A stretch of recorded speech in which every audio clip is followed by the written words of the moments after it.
Salam la team, j'espère que vous allez bien. Donc, petit pronostic des demi-finales qui vont avoir lieu ce 14 juillet euh, à 18h et à 21h. Donc, pas vraiment un débrief, une petite analyse avant-match très très vite fait, mini-analyse avant-match avec les pronostics, mes pronostics de cette demi-finale. Donc voilà. Juste avant ça, je vous mets en haut à droite, il y a un petit lien qui va s'afficher pour ceux qui n'ont pas vu. J'ai fait le débrief après match Algérie-Côte d'Ivoire, victoire des Fennecs 4-3 tir au but. Donc, direction les demi-finales face au Nigeria. Je vous invite à aller la regarder si vous ne l'avez pas déjà fait et mettre un maximum de pouces bleus sur l'autre vidéo ainsi que sur celle-ci.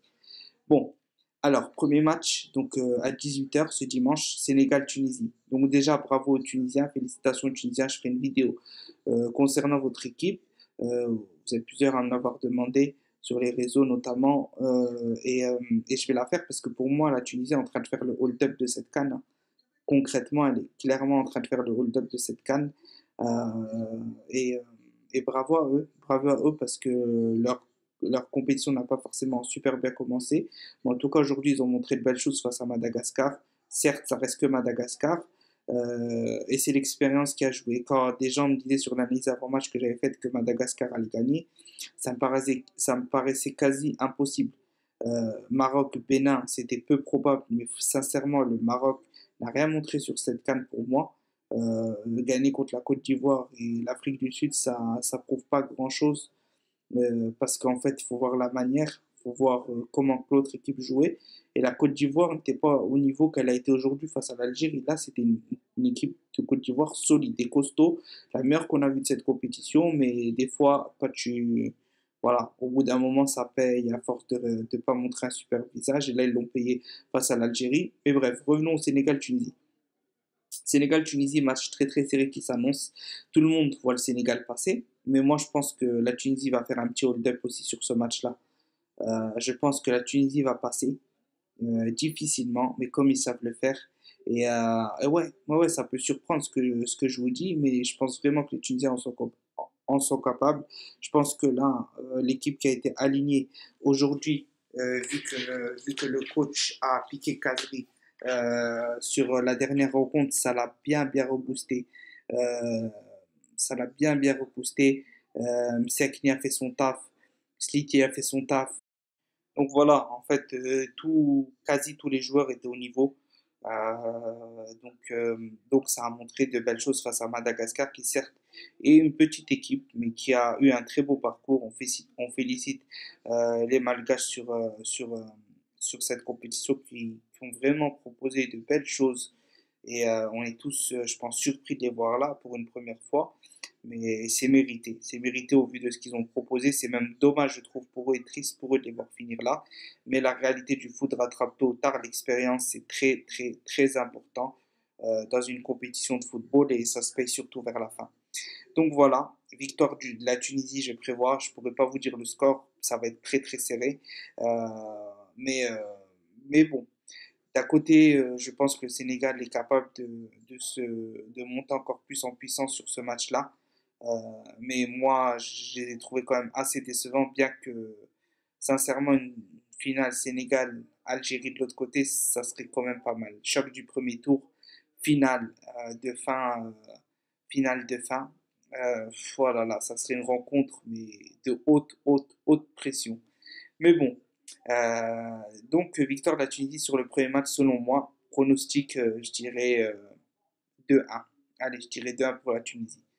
N'hésitez pas à me dire vos pronostics à vous. Ensuite, Algérie-Nigeria. Match pour les supporters des Fennecs à haut risque de crise cardiaque. Euh, ça va être un match très compliqué. Je l'avais dit dans l'analyse avant-match des huitièmes de finale.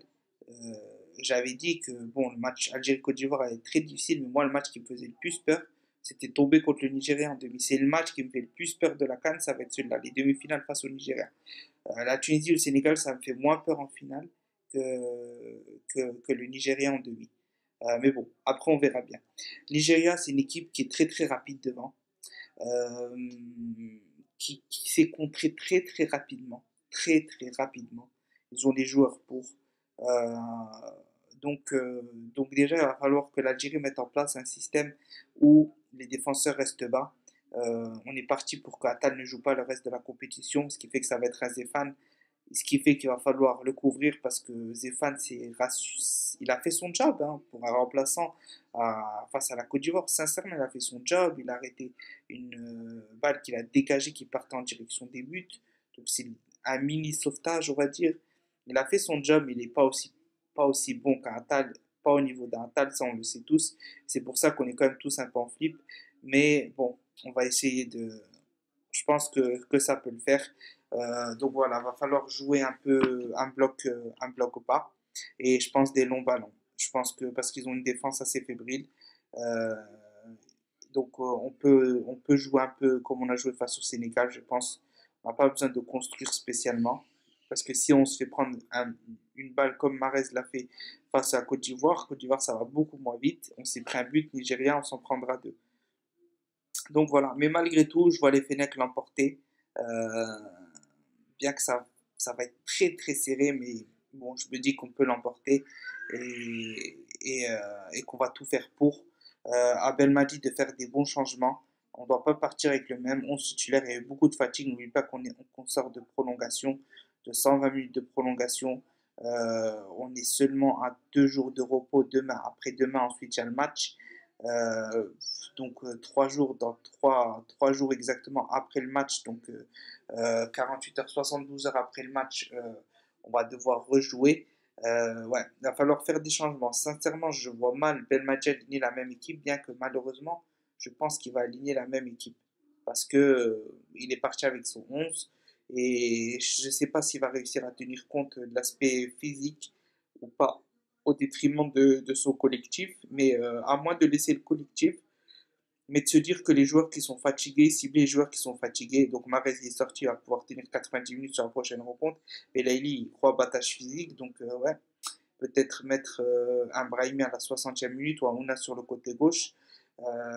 Donc voilà, Fegouli c'est assez carbonisé. On l'avait déjà vu sur notre match, mais il sort d'une grosse saison très intense en Turquie, donc assez carbonisé. Benasser, il a les ressources pour moi pour faire le match. Et Dura, assez carbonisé en fin de match. Mais je pense qu'il faut le faire jouer au moins les 60 premières minutes, mais ensuite il faut le faire sortir. Il faut vraiment, vraiment le faire sortir. Et voilà, surtout ça. Et Zéphane, s'il doit jouer, il faut qu'il monte en puissance sur cette rencontre-là. Il en est quand même capable parce qu'il sort quand même d'une bonne saison avec Rennes. Donc voilà. Donc voilà, victoire de l'Algérie, victoire de la Tunisie, finale Algérie-Tunisie. Voilà mes pronos. N'hésitez pas à me dire les vôtres dans les commentaires. Je sais qu'il y a beaucoup de Sénégalais qui vont me dire peut-être que je suis complètement fou, qu'on va se retrouver en finale. Peut-être que certains vont me dire que le Nigeria va passer. Et attention, attention, attention à ne pas sous-estimer l'adversaire. Attention, attention à ne pas sous-estimer l'adversaire. Le Nigeria est totalement capable de passer face à l'Algérie et on peut s'arrêter là. Je sais qu'on a tous envie d'y croire en tant que supporter algérien, de soulever cette canne. Je pense que la plupart d'entre nous, en tout cas les jeunes, on n'a jamais vu l'Algérie soulever une canne, en tout cas en étant adulte. Peut-être qu'il y en a, ils avaient peut-être quelques années, mais bon, la plupart, je pense pas. Donc c'est vrai que ce serait une première. Donc ouais, on veut tous voir ça.